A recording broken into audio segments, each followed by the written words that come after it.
அவர்கள் மேற்கு வங்கத்தை பிரிக்க வரட்டும், எப்படி தடுப்பது என்பதை நாங்கள் காண்பிக்கிறோம். சமீபத்தில் மேற்கு வங்க முதலமைச்சர் மம்தா பானர்ஜி சட்டப்பேரவையில பேசிய இந்த பேச்சு பாஜக திரிணாமுல் காங்கிரஸ் இடையே மோதலை அதிகப்படுத்தியிருக்கு. மம்தா பானர்ஜியோட இந்த காட்டமான பேச்சுக்கு காரணம் கடந்த ஜூலை 24 வெளிவந்த ஒரு காணொளி தான்.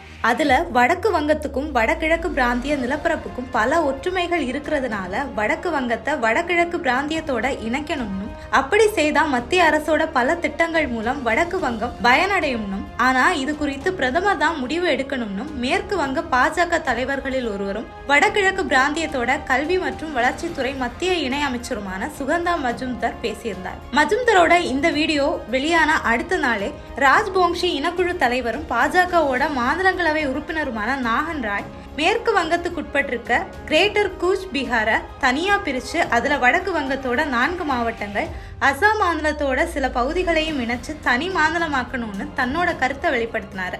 ராயோட இந்த கருத்துக்களை தொடர்ந்து மக்களவையில பாஜகவோட கொட்டா தொகுதி எம்பி நிஷிகாந்த் துபேவும் இதே போன்ற ஒரு கருத்தை முன்வச்சாரு. அதாவது மேற்கு வங்கத்துல இஸ்லாமிய சமூகத்தினர் அதிக விழுக்காடு இருக்க மல்தா மற்றும் முர்ஷிதாபாத் மாவட்டங்களை பிரிச்சு அவற்றை பீகார் மாநிலத்தோட அராரியா, கிஷன்கஞ்ச், கதிஹர் மாவட்டங்கள் மற்றும் ஜார்க்கண்ட் மாநிலத்தோட சந்தல் பர்கானாஸ் பகுதிகளோட இணைச்சு தனி யூனியன் பிரதேசமா உருவாக்கணும்னு அதிரடி கிளப்பியிருந்தார். மேற்கு வங்கத்துல நேபாளி மொழி பேசுற மக்கள் அதிகமா இருக்க வடக்கு வங்கத்தை தனியா பிரிக்கணுங்கிற கோரிக்கையும், ராஜ்போங்ஷி இன மக்கள் மத்தியில கிரேட்டர் கூச் பீகார் மாநிலம் வேணுங்கிற கோரிக்கையும் பல தசாப்தங்களா இருந்துட்டு வருது. இந்த நிலையில 2014 தேர்தல்ல இந்த சமூகத்தினரோட பல வருட கோரிக்கைக்கு ஆதரவு அளிப்போம்னு வாக்கு கொடுத்த பாஜக மத்தியில ஆட்சியை கைப்பற்றின பிறகு இந்த விவகாரங்கள் மேல பெருசா இன்ட்ரெஸ்ட் காட்டல.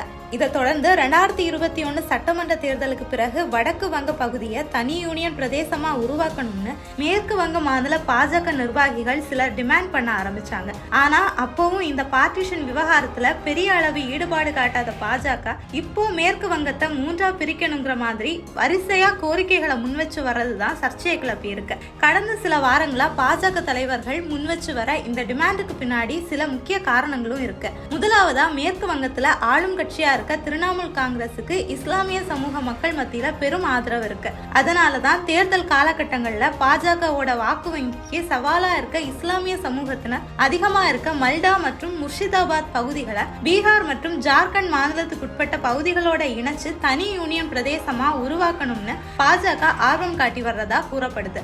இரண்டாவதா தெற்கு வங்க பகுதியில திரிணாமுல் காங்கிரஸ் ரொம்ப வலிமையா இருக்கு. பாஜகவால இந்த பகுதிகளில் வேரூன்ற முடியாதுன்னு புலப்பட்டதாலதான் தனக்கு கணிசமான ஆதரவு இருக்க மேற்கு வங்கத்தோட பகுதிகளை பிரிச்சு தனி மாநிலமாவோ யூனியன் பிரதேசமாவோ உருவாக்க முயலுதுன்னு சொல்றாங்க அரசியல் விமர்சகர்கள். மூன்றாவதா மேற்கு வங்க பகுதிகளை பிரிச்சு மற்ற மாநிலங்களோட இணைச்சு யூனியன் பிரதேசமா உருவாக்கணுங்கிற தன்னோட கோரிக்கைக்கு வங்கதேச மக்களோட சட்டவிரோத குடியேற்றத்தை காரணமா முன்வைக்கிறாங்க பாஜக தலைவர்கள். சிறுபான்மை சமூகத்தினர் மெஜாரிட்டியா இருக்க பகுதிகளை பிரிச்சு யூனியன் பிரதேசமா உருவாக்குற பட்சத்துல மத்திய அரசால நேரடியா தலையீடு செய்ய முடியுங்கிறத அட்வான்டேஜா எடுத்துக்க பாஜக காய் நகர்த்துகிறதாவும் சொல்லப்படுது.